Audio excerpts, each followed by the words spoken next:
Hello ladies and gentlemen, and welcome to the gamer scene. I am your host Connor, and this is your weekly gaming update for the 20th of August 2012. As usual, I hope to bring you the news for this week, the games releases for this week, and of course the big hits from last week. So let's crack on with the first section, and that is the weekly news. First off, let's start with some Black Ops news, and that is that Black Ops 2 could well potentially have skill-based matchmaking. The current Call of Duty system uses your experience and your level to determine who you're in a match against, but they're hoping to bring in skill-based matchmaking, probably based on KD or something along those lines, to hope to group players of a similar ability together and give the weaker players a game against players of their own level, which would be absolutely fantastic, because I've played too many games where I'm against loads of brilliant people and then there's loads of weak people, and the KDs are ridiculously split depending on your ability level. Also on Black Ops, there is a Vita trailer has been shown for Black Ops Declassified, the Black Ops game to be released on PS Vita later this year, and that looks interesting, I have to say, so make sure you have a look at that. Also on trailers, Borderlands 2 has got a new trailer revealing many features, including showcasing the villain for this game, Handsome Jack, as well as showing plenty of guns. Borderlands had plenty of guns, and Borderlands 2 looks set to continue where Borderlands left off. Next game up, well, Need for Speed Most Wanted has 3 new multiplayer challenges revealed, and these are Jump, Takedown and Drift. Now these are all pretty self-explanatory. Jump, you jump the opponent; Takedown, you take down the opponent; and Drift, you got to try and get as much drift as possible. But that looks to really enhance the Need for Speed multiplayer experience, which is not a bad thing, of course. Another announcement, well, Remember Me has been announced, and that's a Capcom game where you play as a memory hunter called Nilin, and of course elements of her job, the memory hunting, somebody turns it against her, and it's her job to work out what's happened. It's a very sort of, from the trailer, there's sort of an Inception style theme in there, which is bound to be fantastic, so make sure you keep an eye out for that one. Also reveals, well, Lego Lord of the Rings has had a new trailer demonstrated, and that shows that Lord of the Rings, whilst it being a serious story, the Lego game is going to keep the light-hearted theme that has rolled with all the Lego games that have been based on films so far. Star Wars had light-hearted jokes, Indiana Jones, Pirates of the Caribbean, they all have light-hearted sections, and despite Lord of the Rings being quite a serious, dark story, the Lego game will put light-hearted elements in there whilst hoping to stay true to the dark, deep story that there already is. Also on reveals, well, PlayStation All-Stars showcases 3 new characters, Dante, Ratchet and Spike. Unfortunately, however, the release for this game has been pushed back to November with no reason being given. Other releases, however, well, CS Counter-Strike Global Operations is going to be released this week, and that will set to have zombies on launch. The game really encourages modding, and they've always wanted to encourage modding at Valve. So they're putting in zombies at launch. So not only can you fight with terrorists, but you can fight with zombies, which is great to see. And another new trailer. We've got plenty of trailers this week. Well, Windforge has demonstrated a load of new weapons to be added in. These include grappling hook, jackhammer, miniguns, shotguns, and all sorts of stuff. So that game, although I got the name wrong, it is definitely Windforge, and that looks quite fantastic. I have to say, it's got quite an interesting feel to it looking at the trailer. So make sure you have a look at that. And finally, for the trailer information, well, multiplayer has been revealed for XCOM Enemy Unknown. I'm not an XCOM expert, there are plenty of more resident experts over at the gamer scene, but multiplayer has been revealed. There has been a multiplayer reveal for this game, which is fantastic to see. For any game to have multiplayer, it cannot harm. So that's really good to see. Moving off the trailers and on to just general news. Well, PS Vita has a new update which will allow it more PS1 game compatibility, which is good to, delve into the history of PlayStation. There are some fantastic PS1 games that PS Vita users can finally get a hold of. And they've finally brought more intuitive PS3 game controls to the PS Vita, because on certain compatible games you can use the PS Vita as a controller for the PlayStation 3, and so they've adjusted the controls a bit to make it more natural and intuitive and just flow a bit better, because as of current it didn't flow perfectly well. Next piece of news, well, Ouya, the new Android gaming console. If you haven't heard about this yet, it looks like a fantastic gaming console for the future, so make sure you head over to the gamer scene to check out all the news on that. Well, that is accepting pre-orders now. You can pre-order it online. It's finished the Kickstarter, raising 900% of what they expected. That's 9 times what they expected, which is fantastic. And so they've opened up pre-orders for that, which is nice to see. It hasn't entered mass production yet, I don't believe, but it hopefully will do soon. So expect to be able to get your hands on that and pre-order that one.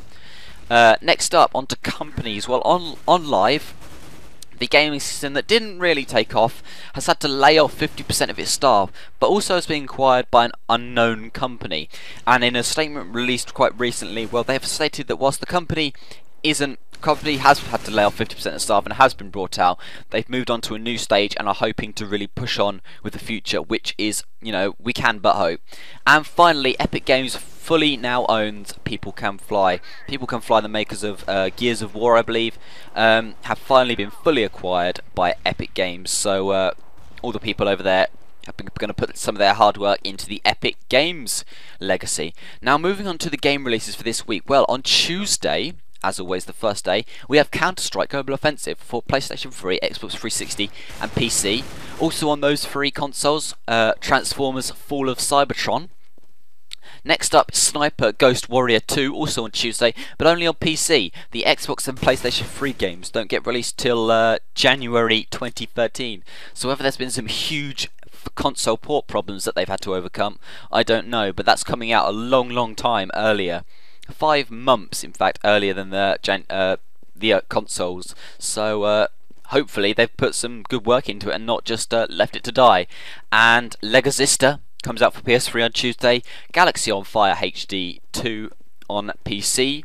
And Metal Gear Solid 3 HD comes out on PlayStation 3 and Vita. And Metal Gear Solid 2 HD comes out on Vita on Tuesday. So there are plenty of games on Tuesday, which is good to see after a few dark and empty weeks for me.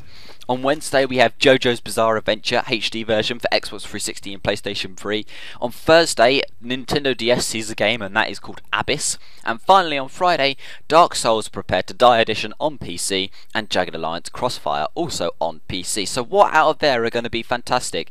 Well, Counter-Strike Global Operations, I've played this and I'm hoping to bring out a review soon, i.e. tomorrow, maybe even today, but that looks set to be a fantastic game, which is really great to see.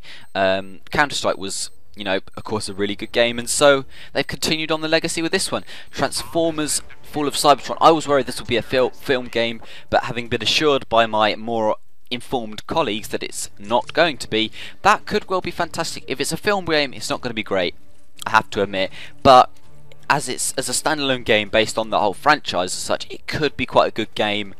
And it's a sequel to War of Cybertron, I believe, and that was alright, so what can I say? It could well be good. Sniper Ghost Warrior 2. This game will have to do a lot to pick up on the bad taste that Sniper Ghost Warrior 1 left in the mouths of PC users, because that didn't sit that well.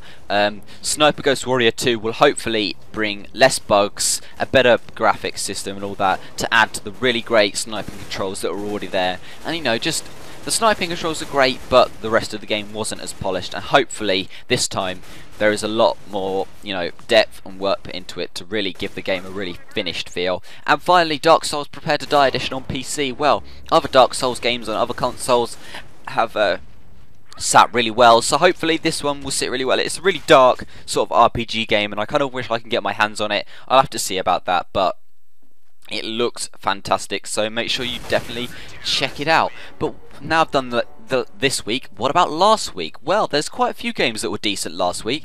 Darksiders 2 on PlayStation 3, Xbox 360 and PC that came out. That looks to be a really fun game. I said it might be based on Darksiders 1, and it looks to be a really good game to play, so make sure you check it out if you've got any of those free. Dust Elysian Tale. I've been assured by Thomas, my colleague over at the Gamer Scene, but this is an absolutely fantastic game, so all you Xbox 360 users really do have to get it, because it is believed to be amazing.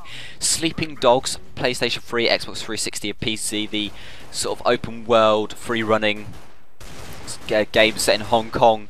That also looks amazing. There's been TV adverts and it looks quite interesting there, so if you fancy a bit of that, have a look over there. And finally, New Super Mario Bros. 2 kicking off where all the other New Super Mario Bros. Have left off on the 3DS, taking it by storm and really carrying along those Mario fans, giving them their Mario fix on the Nintendo consoles, of course. So those 4 games, I can't go into much detail because there is 4, but they've all done really well and they all look like fantastic games. So make sure you get them all. Xbox 360 users will be happy because they can get 3 out of the 4. And well, what can I say? They all look really good. Darksiders 2 I really want to have a look at. I've been told Dust, Elysian Tale. I was a bit skeptical about Sleeping Dogs, I have to say, but as it turns out, looks like it's going to be a really fantastic game. So make sure you get them all. And that's it for my weekly review. That's my news done. I've had to blaze through it a bit because there's been quite a lot of news this week, which is contrast to most other weeks, but there's been a lot of news, which is great to see. There's more over at the Gamer Scene. All the news articles I referred to are in much more detail over at the Gamer Scene, so make sure you check it out over there. We've also got Crusader Kings 2 and Swords of Islam DLC reviews. I did them on the YouTube channel, but I've written them up over there if you fancy giving it a read.